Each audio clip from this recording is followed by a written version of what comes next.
मैंने देखा कि एक युवती खिन्न मना होकर बैठी है और उसके बगल में दो बुढ़े लेटे हुए हैं और कई ढेर सारी देवियां उसको घेर कर उसके पास बैठी। मेरे मन में विचार आया कि मैं जाऊं और जाकर पूछूं कि देवी आपको क्या समस्या है, आप क्यों रो रही हैं। लेकिन नारद जी को डर भी लगा कि ये सारी देवियां एक देवी को घेर के बैठी और कहीं मैं पुरुष चला गया तो ये देवियां ये ना बोल देंगे अरे बाबा तुम कहां औरतों के बीच में चले आ रहे हो, तुमको क्या समस्या है। देखिए एक कहावत है कि बिना पूछे किसी को बुद्धि भी नहीं देनी चाहिए। अगर कोई समस्या में और आपको लगे कि हम बता दें तो इसका बेचारे का कल्याण हो जाए तो बेचारा सोचेगा कि शायद इसमें पंडित जी का कोई स्वार्थ ना हो, ये हमको उपाय बता रहे हैं। आज नारद जी भी डर रहे हैं कि अगर मैं चला गया उनके पास और उन्होंने कुछ उल्टा सीधा कह दिया तो बाबा की बेइज्जती हो जाएगी। लेकिन नारद जी जो ही ये सोच रहे थे और सोच के वहां से पीछे लौटने लगे तो उस देवी ने कहा कि भो भो साधो क्षणम तिष्ठा मच्चिंतामपि नाशय दर्शनम तव लोकस्य सर्वतागहरम पर। आज वो देवी कह रही कि महाराज जी आप कहां जा रहे हैं, एक मिनट हमारे पास रुकिए। आप जैसे संतों का दर्शन करने से हमारा जीवन कृतार्थ हो जाता है। कहते कि संत मिलन सम सुख जगनाही। अगर जाने अनजाने में कोई संत आपको मिल जाए तो समझिए कि आज आपके जीवन का बहुत ही महत्वपूर्ण दिन था। उस नारायण की आपके ऊपर विशेष कृपा थी। पता नहीं उस संत रूप में कौन आपके सामने आ गया हो, आपको दर्शन दे के जा रहा है। आज देवी नारद जी को प्रणाम करती और कहती कि प्रभु आपके दर्शन से ही मेरे समस्त दुखों का शमन हो जाएगा, मेरा कल्याण हो जाएगा। नारद जी उनके पास गए और पूछे काशित्वम अर्थात देवी जी आप कौन हैं, और काविमो ये आपके पास जो ये दो बुड्ढे लेटे हैं ये कौन है, और आपके दुख का कारण क्या है, आप क्यों विलाप कर रही हो। आज उस देवी ने अपना पूरा परिचय दिया नारद जी को। कहती हैं कि अहम भक्ति रीति खाता इमो में तनयो मतो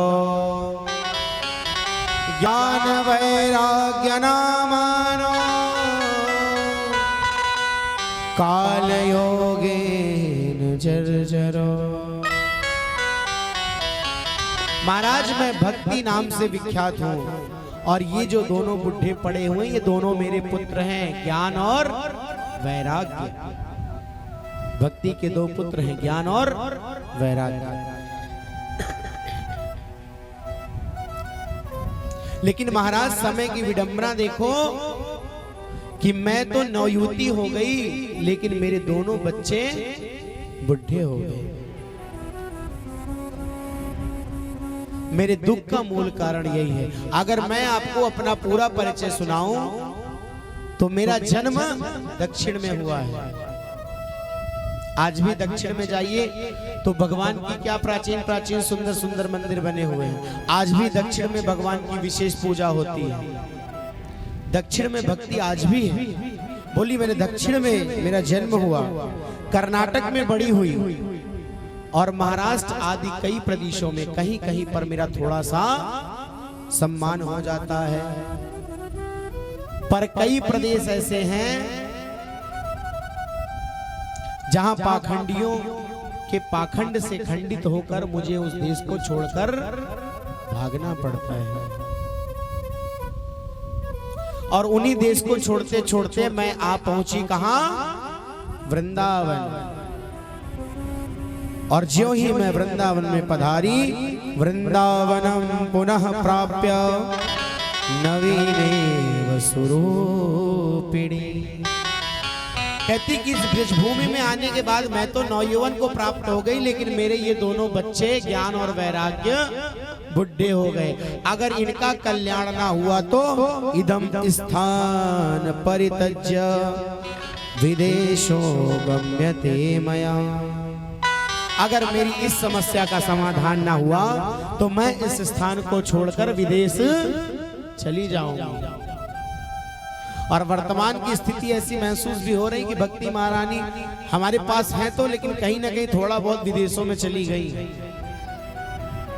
आज विदेश के लोग भारतीय वेशभूषा को धारण कर रहे हैं और हमारे यहाँ के लोग विदेशी कपड़ा पहनते हैं। अभी कोई बच्ची बाहर रहने लगे या कहीं बाहर घूमने जाते हैं तो ऐसे ऐसे ड्रेस पहनते हैं कि जिनको पहनने में भी शायद शर्म आए या देखने में शर्म आए। कहने का मतलब जो वेस्टर्न कल्चर था उसको हम फॉलो करने लगे। भारतीय पोशाक को हम धीरे धीरे भूलते चले जा रहे हैं। पहले माताएं नित्य निरंतर एक वस्त्र विशेष साड़ी जिसको कहते हैं उसका सेवन करती थी, वही पहनती थी। धीरे धीरे थोड़ा सा बदलाव आया और आज ऐसा बदलाव आया है कि एक स्त्री शायद साड़ी पहनना नहीं चाहती।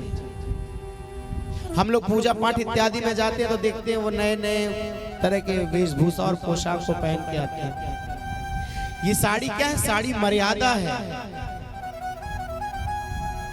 साड़ी एक स्त्री की लज्जा है और साड़ी में जो आंचल होता है उसका बहुत बड़ा महत्व है। अब तो लोग धीरे धीरे आंचल विहीन होते जा रहे हैं तो दुपट्टा रखने का भी रिवाज नहीं रहा। आंचल के कई कार्य हैं। अगर बच्चे को पसीना आ रहा हो तो पोंछ दो, खुद को पसीना आ रहा हो तो भी पोंछ लो। कोई समस्या हो जाए तो आंसू पोंछने के काम आते हैं आंचल। कहते कि नारी तेरी अजब कहानी, आंचल में ममता और आंखों में पानी। तो जब वो आंचल ही नहीं रहेगा तो ममता कहां से आएगी? इसलिए आंचल को होना बहुत जरूरी है और प्रयास करिए कि हम अपने इस भारतीय पोशाक को बनाए रखें। खूब वेस्टर्न फॉलो करिए, लेकिन जब पूजा पाठ इत्यादि कार्यक्रम में जाइए तो अपने भारतीय वेशभूषा में जाइए, भारतीय सज्जा श्रृंगार में जाइए। और जिसको आप लोग फैशन कहते हैं उसको हम लोग फैशन नहीं कहते, हम कहते हैं पतन की ओर जा रहे हैं। आप कार्य ऐसा करें कि जिससे लोग हमको, चार लोग हमको जाने, हाँ भाई फला की स्त्री जो है बड़ी मर्यादित है। आज भक्ति महारानी बड़ी परेशान है कि महाराज मैं तो नवयुवती हो गई लेकिन हमारे बच्चे ये ज्ञान वैराग्य दोनों बुढ़े हो गए और अगर ये स्वस्थ ना हुए तो मैं इन स्थान को छोड़कर विदेश चली जाऊंगी। नारद जी जब सारी स्त्री को समझ गए तो बोले महारानी ऐसा है कि भारत देश ना छोड़ो, अगर तुम विदेश चली गई तो यहाँ के लोगों का क्या होगा? भक्ति एकमात्र ऐसा साधन है जिसके द्वारा हम उस परमात्मा को प्राप्त कर सकते हैं और अगर वो भक्ति ही ना रही तो हम क्या करेंगे? परमात्मा हमें कहां से मिलेगा? हमारे जीवन का उद्देश्य कैसे पूर्ण होगा?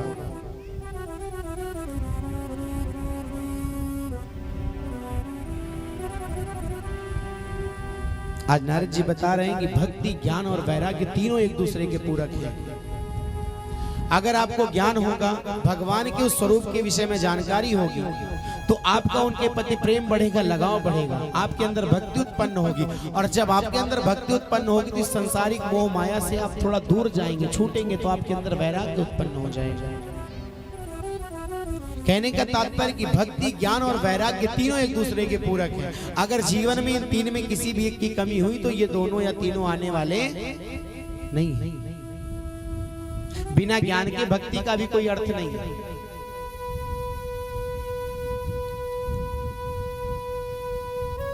कहते हैं ज्ञान और वैराग्य के बिना भक्ति अपूर्ण है।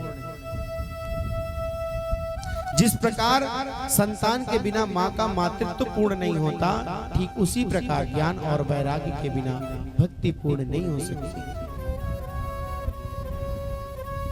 आज नारद जी ने भक्ति महारानी को वचन दिया कि महारानी आप वृंदावन धाम छोड़कर मत ना जाओ, मैं आपके इन पुत्रों को स्वस्थ करने का उपाय करता हूं।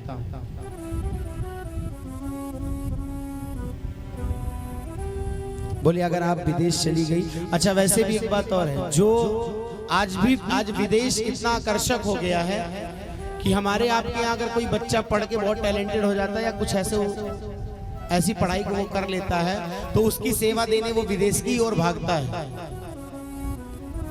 अभी कोई कथावाचक हो और 2-4 कथा विदेश में करके आए, ज्यादा नहीं 2 या 4, फिर देखिए सारी कथाओं की डेट की लिस्ट फुल रहती है। 2 साल पहले से बुकिंग महाराज की स्टार्ट हो जाती है। लिख दिया जाता है अंतरराष्ट्रीय कथा वक्ता।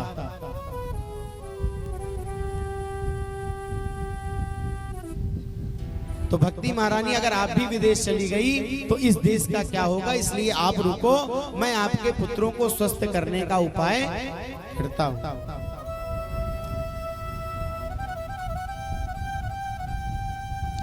अब नारद जी प्रयास प्रारंभ करते हैं।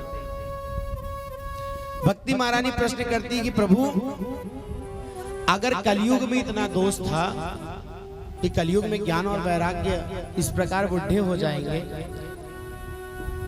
तो राजा परीक्षित के पास जब राजा परीक्षित के राज्य में कलयुग गया तो परीक्षित ने इसे श्राप क्यों नहीं दिया, दंड क्यों नहीं दिया? और मान लीजिए परीक्षित ने छोड़ दिया तो देवताओं ने इसे दंडित क्यों नहीं किया?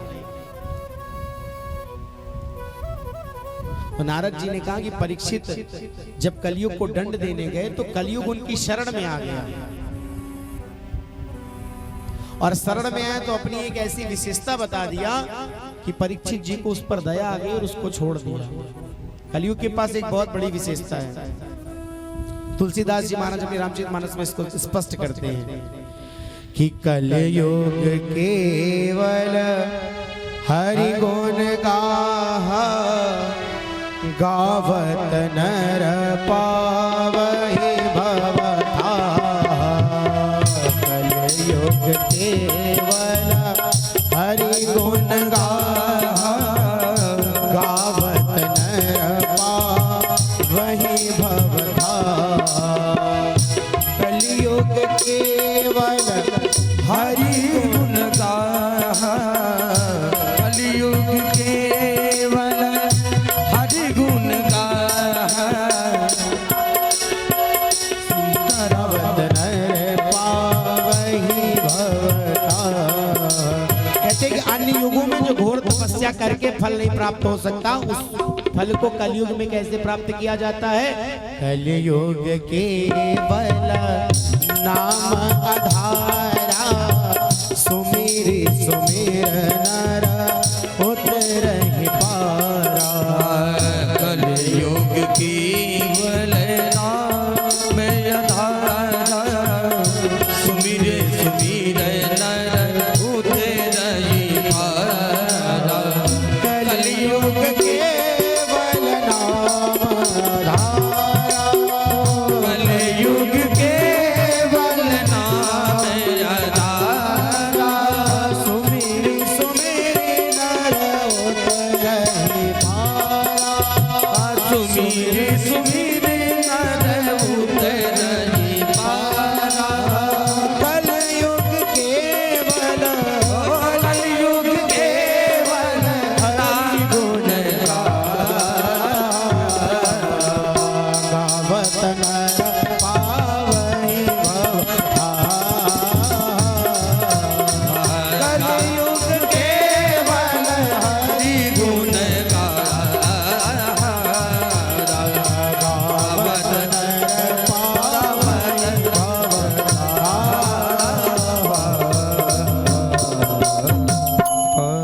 कहते कि अंत्य युगों में जो घोर तपस्या करके भी फल को प्राप्त नहीं किया जा सकता था, उस फल को प्राप्त करने के लिए कलयुग में केवल भगवान के नाम का संकीर्तन कर लो, सारे फल प्राप्त हो जाएंगे। कलयुग में नाम संकीर्तन का ये महत्व बताया गया है। यत् फलम नास्ति तत्सा न योगेन समाधिना, तत्फलम लभ्यते सम्यक् कलौ केशव कीर्तना। घोर तपस्या करके जप करके आप उस फल को प्राप्त नहीं कर सकते, लेकिन केशव के कीर्तन मात्र से आप उस फल को प्राप्त कर सकते हैं। कलयुग के इसी विशिष्ट गुण को देखते हुए महाराज परीक्षित ने उसको अपने राज्य में स्थान दे दिया।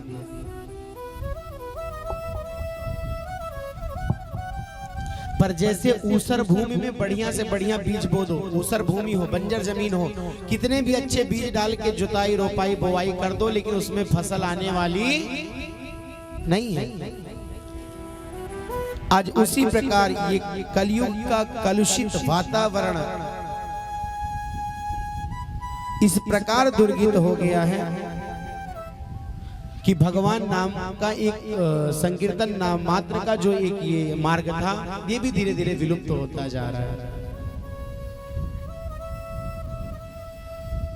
देखिए कलयुग में कथाएं भी बहुत हो रही हैं, लेकिन कथा का जो वास्तविक अर्थ है वो धीरे धीरे विलुप्त हो जा रहा है। देखिए अर्थ दो प्रकार के होते हैं, एक अर्थ होता है माया, होता है ना, और एक अर्थ होता है ज्ञान। तो आज जो भागवत की कथा को लोग श्रवण कर रहे हैं तो वो अर्थ नहीं प्राप्त कर रहे हैं, मन में काम, जैसे कुछ लोगों के ऐसे विचार होते हैं कि महाराज जी हमारी कंपनी नहीं चल रही है, कुछ ऐसा उपाय करिए हमारी कंपनी चल जाए तो एक भागवत हम भी करा लें। तो भैया भागवत कोई खेल की चीज नहीं है। अगर मन में श्रद्धा है, भागवत कल्पतरु है, ऐसा कोई भी इच्छा आपके मन में हो या कोई भी आपके पास ऐसी कामना हो, उस कामना को लेके आप श्रीमद् भागवत महापुराण को श्रवण करिए, वास्तव में वो आपके मनोरथ को सिद्ध करेगा। कल्प वृक्ष है ये, कल्प तरु है, इसके पास वो गुण है जो आपको इस संसार में कोई नहीं दे सकता, वो आपको भागवत जी दे सकती है। क्यों? क्योंकि उस हमारे बांके बिहारी की श्यामलता एक एक अक्षर में समाई है और वो विधाता हर चीज देने के लिए सक्षम है। लेकिन आजकल भागवत जी के वास्तविक अर्थ में किसी का ध्यान नहीं है। कुछ ही ऐसे श्रोता रह गए हैं, कुछ ही ऐसे वक्ता रह गए हैं जो वास्तव में भागवत जी हैं क्या, उनका अर्थ क्या है, उनका उद्देश्य क्या है, वो हम सबको बताते हैं और हमको समझाते हैं।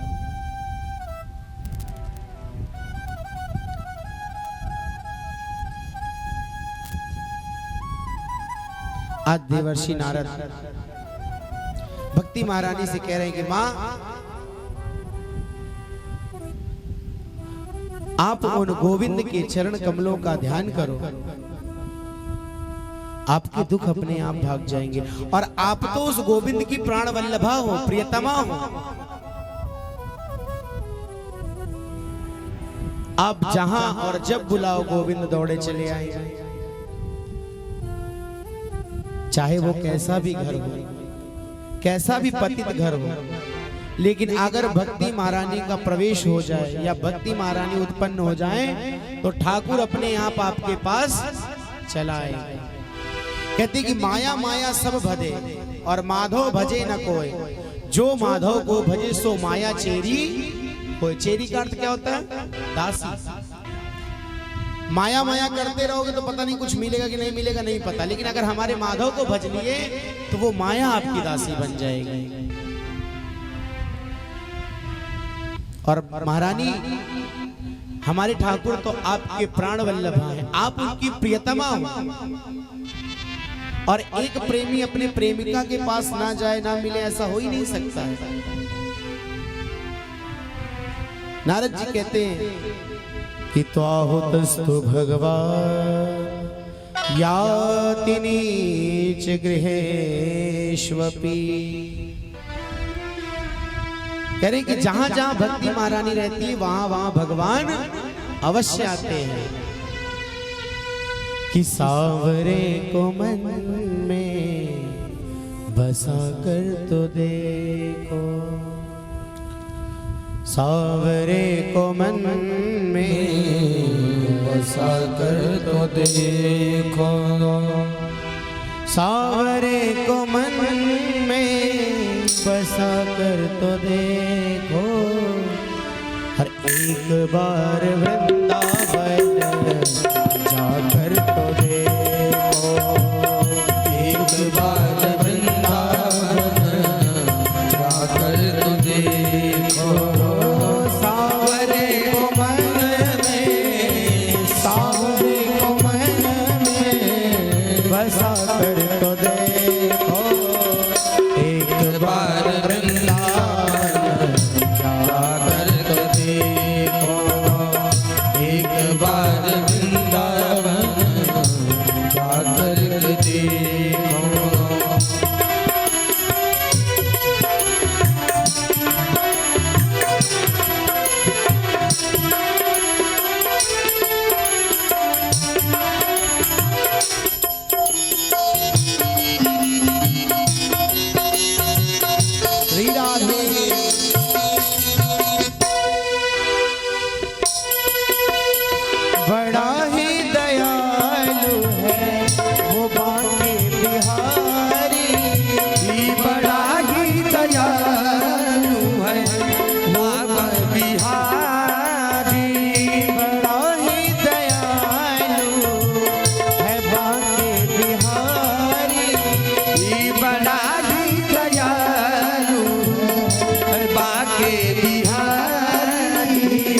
अपने हृदय मन बसा कर तो देखो सांवरे को मन में बसा कर तो देखो सांवरे को मन में बसा कर तो देखो सांवरे को मन में बसा कर तो देखो।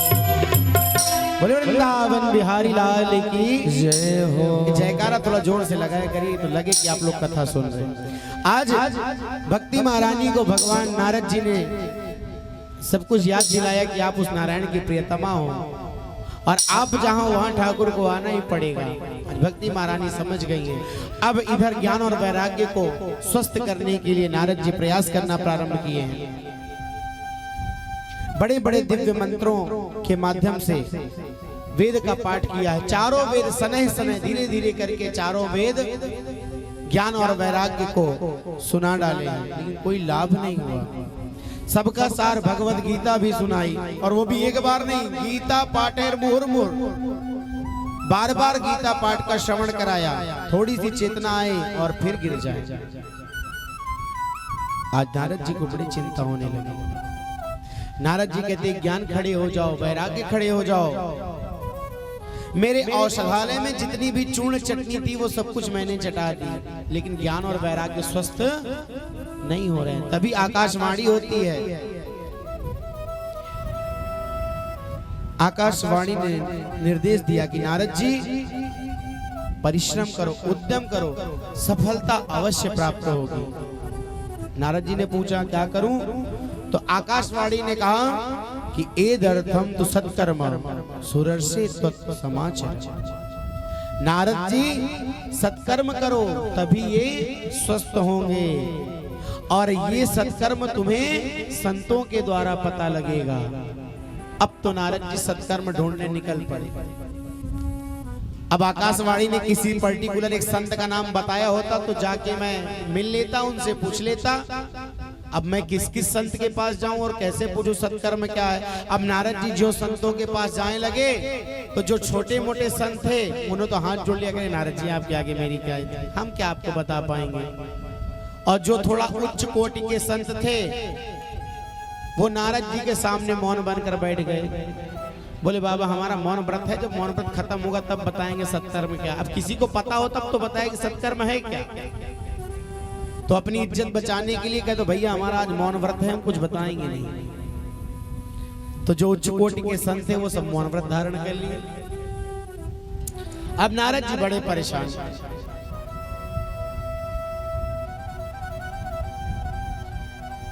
आज जब नारद जी को कोई जवाब नहीं मिला तो नारद जी बद्रीनारायण की ओर चल पड़े। कहते कि भगवान नर नारायण का वहां पर नित्य निवास होता है। ऐसी विशालपुरी बद्रिका नाथ धाम में मेरी समस्या का समाधान हो जाएगा। और वहीं पर चारों ऋषि कुमारों से इनकी भेंट होती है। चारों ऋषि कुमारों को उन्होंने सारा वृत्तांत अपना सुना दिया और कहते हैं कि प्रभु आप कोई साधारण महात्मा नहीं है, आपके पास इस प्रश्न का उत्तर तो अवश्य होगा। आप तो सशरीर बैकुंठ चले गए और जब वहां पर आपको भगवान के नित्य पार्षदों ने रोका तो आपने उनको मृत्यु लोक पर भेज दिया और फिर आप ही ने उन लोगों को उनके लोक में पहुंचा दिया। तो आपके पास तो वो सामर्थ्य है कि आप सशरीर बैकुंठ जा सकते हैं। आपके पास इस प्रश्न का उत्तर अवश्य होगा। और आप तो हर समय केवल एक ही नाम जपते हैं, हरि शरणम हरि शरणम हरि शरणम हरि शरणम। मानो नारद जी आज हम सबको ये बताना चाह रहे हैं कि हम कुछ भी कार्य करें तो हरि को अपने साथ रखें और हरि से बोले कि हे हरि, हे नारायण मैं आपकी शरण में हूं, हरि शरणम हरि शरणम हरि शरणम।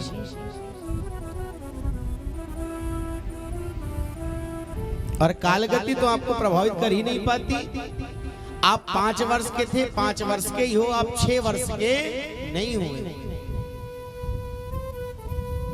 सनक सनंदन सनातन कुमार ये चारों ऋषि 5 वर्ष से 6 वर्ष के नहीं हुए, काल का इनके ऊपर कोई प्रभाव नहीं पड़ा।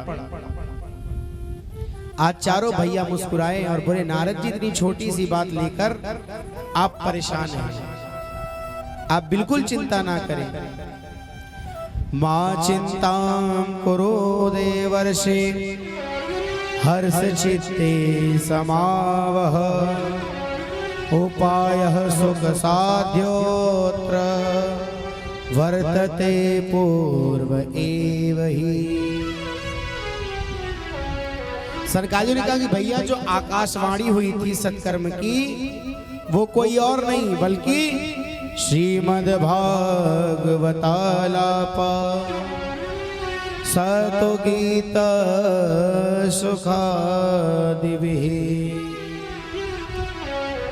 सुखदेव जी जैसे परम संत परम हंस के मुख से गाया हुआ श्रीमद् भागवत ही आपके लिए वो सत्कर्म है,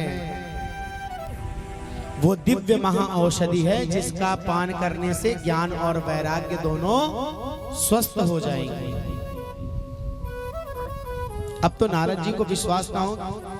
नारद जी ने कहा कि भगवान मैंने चारों वेद सुना डाले, गीता के पाठ एक नहीं कई पाठ सुना डाले, लेकिन कोई असर नहीं हुआ। और ये भागवत भी तो उन्हीं वेदों का सार है, वही वैदिक ऋचाएं इसमें पड़ी हुई है।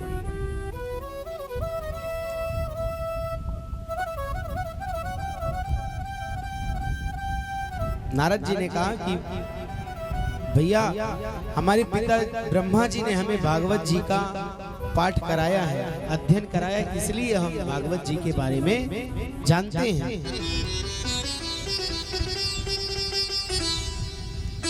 तो आज ऋषि कह रहे हैं कि ये जो भागवत है ये वेद रूपी वृक्ष का एक फल है। सभी वेदों का सार क्या है? भागवत। और उस वेद रूपी वृक्ष का फल क्या है? श्रीमद् भागवत। अब कोई कहे कि महाराज हमने आम खाया और आम तो बड़ा मीठा था, तो इस आम का पेड़ कितना मीठा होगा? भैया पेड़ खा लो पता चल जाएगा कितना मीठा है। तो जो स्वाद आम को खाने से है, आम को ग्रहण करने से है, वो स्वाद उस पेड़ में, उस जड़ में, उस तने में, उस पत्तियों में नहीं मिलेगा। ठीक उसी प्रकार श्रीमद् भागवत महापुराण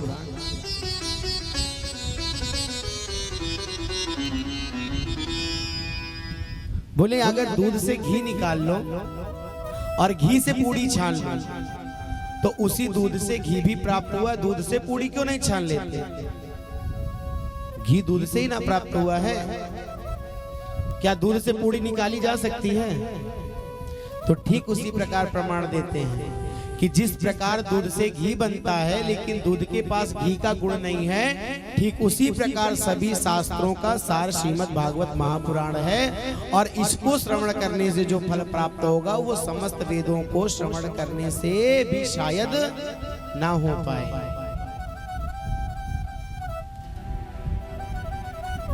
इस प्रकार के जब दृष्टांतों को सनकादियों ने नारद जी को सुनाया तो नारद जी की शंका दूर हुई और नारद जी ने हाथ जोड़कर बोला भैया कोई कितना भी बड़ा पंडित बन जाए लेकिन जब तक महापुरुषों की संगत ना हो जाए तब तक ज्ञान होने वाला नहीं है। कहते कि पोथी पढ़ जग मुआ पंडित भया न कोय, और 2.5 आखर प्रेम का पढ़े सो पंडित होए। कितना भी पोथी पढ़ लीजिए, कितना भी वेद का अध्ययन कर लीजिए, लेकिन जब तक आप महापुरुषों की संगत नहीं करते, सदगुरुदेव भगवान की शरण में नहीं जाते, उस भगवान की शरणागति नहीं प्राप्त करते, तब तक आपका वो सारा ज्ञान निरर्थक है।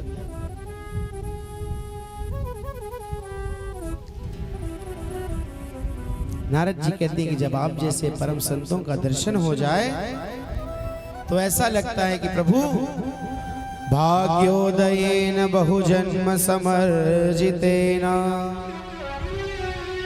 सत्संगम च लभते पुरुषो यदा वै। भाग्योदयेन बहुजन्म समर्जितेन, इसी जन्म के भाग्य नहीं, अपितु जन्म जन्मांतरों के भाग्य का उदय होता है, तब आप जैसे संतों का दर्शन हमको प्राप्त होता है। बताया ना कि संत मिलन सम सुख जगनाही। तुलसीदास जी महाराज इस चीज को लिखते हैं, इसीलिए लिखते हैं कि जब मनुष्यों के कल्प कल्पांतर युग युगांतर का भाग्योदय होता है, तब संतों का सानिध्य प्राप्त होता है।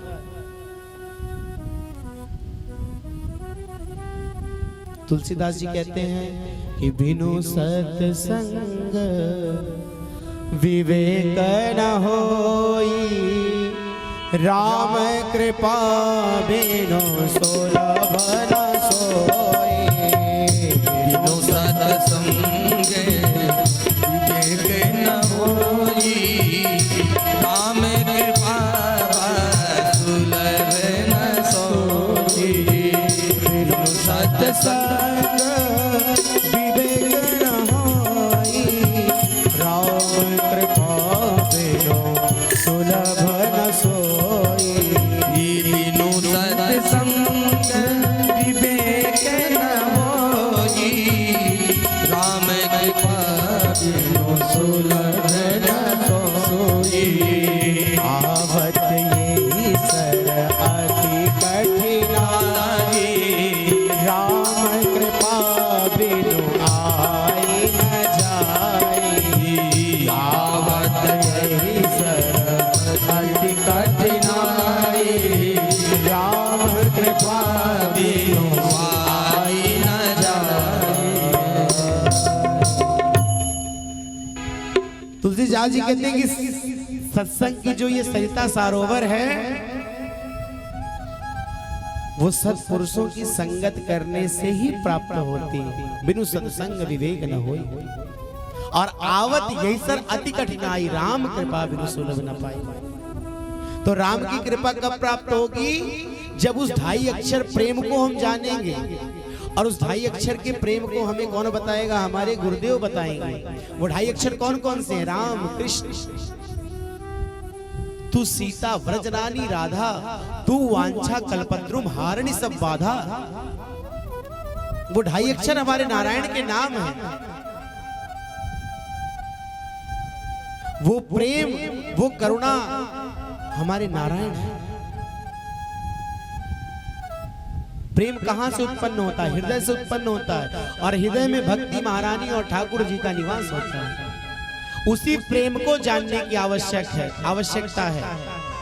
सो आप अपने आप पंडित बन जाओगे। पंडित का एक अर्थ ज्ञानी भी होता है। तो जिसने ठाकुर को जान लिया उसको ज्ञान प्राप्त हो गया। इस संसार में बाकी जो कुछ है सब कुछ माया है, सत्य केवल भगवान नारायण है। कहते हैं कि गोविंद का स्वरूप ऐसा है, गोविंद के गुणगान ऐसे हैं कि इनको जो सुन लेता है वो चुंबक की तरह इनके पास खींचा चला आता है। या आप कह सकते हैं कि ठाकुर जी के पास चुंबक रूपी ऐसी शक्ति है जो अपने भक्तों को अपनी ओर आकर्षित कर लेती है। अब गोविंद के नाम का श्रवण करने के लिए देखिए, हमारे आदरणीय सुभाष जी ने इतना सुंदर आयोजन किया है, सबको निमंत्रण भी दिया है, बहुत दूर दूर तक निमंत्रण भेजा है। कुछ लोगों का विचार ये होगा कि किसी दिन 1 घंटे चल के कथा में हाजिरी लगा के चले आएंगे। कुछ लोगों को ऑफिस कार्यालय इत्यादि छुट्टी नहीं मिल रही होगी, कुछ लोगों की कुछ अलग समस्या होगी, और जिनको नारायण ने चाहा, जो भाग्यशाली थे, वो 7 दिन बैठ के पूरी कथा को श्रवण करेंगे।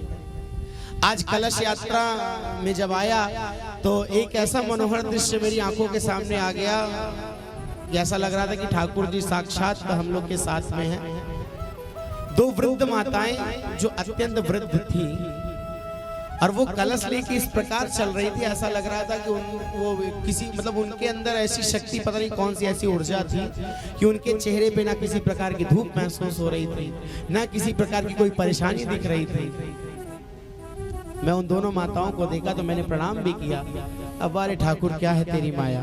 आजकल के नए नए बच्चे, हम लोग चलने में एक बार थक जा रहे थे, अब देखिए माता जी बेचारी वैसे नहीं चल पाती, लेकिन आज कलश यात्रा में पूरा भ्रमण किया और लगाम सुभाष जी अपने हाथ में रखे थे। साथ साथ लेके चल रहे हैं। तो ये है ठाकुर की माया, वो अपने हिसाब से हमसे कार्य करा ही लेता है। हम अगर नहीं भी चाहेंगे कि हमें नहीं जाना है तो वो हमको अपने पास घसीट के लेके चला जाएगा। ये है हमारे गोविंद के नाम सुनने का प्रभाव।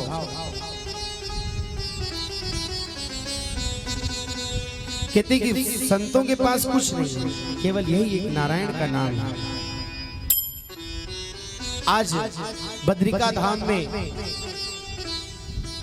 सनकादि ऋषियों ने नारद जी को श्रीमद् भागवत महापुराण कथा सुनाने का आयोजन किया है। बड़े बड़े संत महंत ऋषि मुनि गृहस्थ अपने परिवार को लेकर, विरक्त अपने परिकरों को लेकर, अपने शिष्यों को लेकर गंगा जी के तट पर आए और कथा को श्रवण कर रहे हैं। और गंगा तट पर भगवान के नाम के जय घोष से गूंज उठा है। सदा सेव्या श्रीमद् भगवती कथा यस्या श्रवण मात्रेण हरिचित्तं समाश्रये। सनकादि कहते हैं कि भगवान की कथा सदैव श्रवण करने योग्य है। इसको श्रवण करने मात्र से चित्त में हरि चिपक जाता है।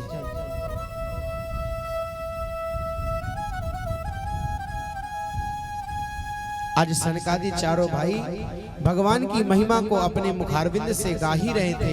उसी क्षण एक दिव्य अलौकिक नाम संकीर्तन की ध्वनि सुनाई दी और सबने क्या देखा? भक्ति सुतो तो तरुणो गृहीत्वा प्रेमैकरूपा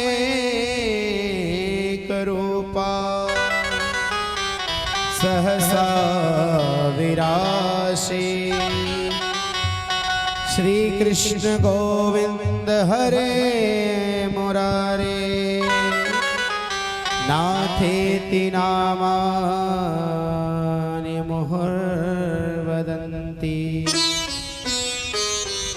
क्या देखते हैं कि भक्ति महारानी अपने पुत्र ज्ञान और वैराग्य के साथ सबके बीच में प्रकट होकर ताता थैया करके नाचने लगती हैं, भगवान के नाम का संकीर्तन गाने लगती हैं। और सभी श्रोता समुदाय भक्ति मैया के नसात भगवान नाम संकीर्तन में लील हो जाते हैं। आइए हम आप भी भगवान के नाम के संकीर्तन का सहारा लेते हैं। और आज कौन सा दिन है? मंगलवार है, एकादशी तिथि है। हम लोगों का कितना बढ़िया सौभाग्य कि एकादशी तिथि और हमारे हनुमान जी का मंगलवार का दिन सुंदर कथा का आयोजन पुरखीपुर ग्राम में। इसलिए भगवान श्री राम और हनुमान जी महाराज के चरणों में संकीर्तन के साथ चलेंगे। श्री राम जय जय राम, जय जय विघ्न हरण हनुमान। सीताराम सीताराम सीताराम, जय जय विघ्न हरण हनुमान। श्री राम जय जय राम, संकट मोचन कृपा निधान। श्री राम जय जय राम, संकट मोचन कृपा निधान। श्री राम जय जय राम, हरि जय जय विघ्न हरण हनुमान। श्री राम जय जय राम, जय जय विघ्न हरण हनुमान। सीताराम सीताराम सीताराम कहिए, जाहि विधि राखे राम ताहि विधि रहिए। राम सीताराम सीताराम कहिए, ताहि विधि रखे राम ताहि विधि रहिए। मुख में हो राम नाम,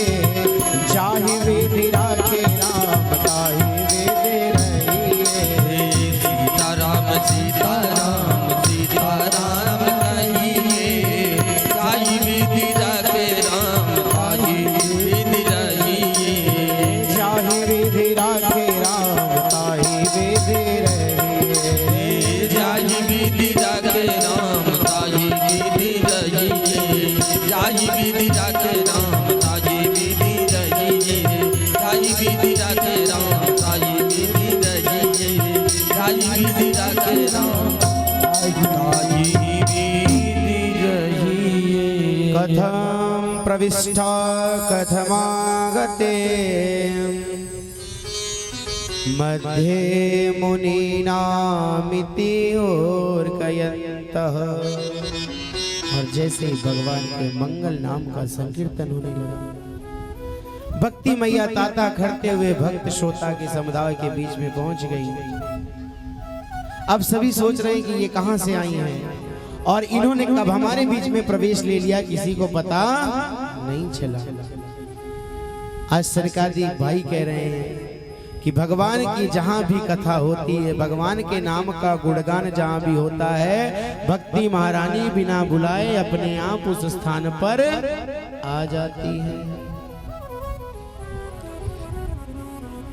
आज भक्ति मैया ने सनकादियों को प्रणाम किया है और पूछा है कि अहम को प्रतिष्ठामी, हे नारायण, हे सरकार, हे महाराज, हमारे बैठने का स्थान क्या है, हम कहां पर विराजमान हो। सनकादियों ने कहा कि देवी, यहाँ पर जितने भी वैष्णव भक्त श्रोता समुदाय जो भी बैठा हुआ है, उन सबके हृदय भवन में जाकर आप विराजमान हो जाइए। भक्ति महारानी का वास कहाँ है? तो बोले हमारे हृदय में है, और जिसके हृदय में भक्ति है ठाकुर उसके पास। ये है भक्ति की विशेषता। बोले त्रिभुवन में वही धन्य है जिसके हृदय में भक्ति का निवास, जिसके हृदय भवन में भक्ति महारानी विराजमान हो जाए तो भगवान को उसके पीछे पीछे भागना पड़ता है।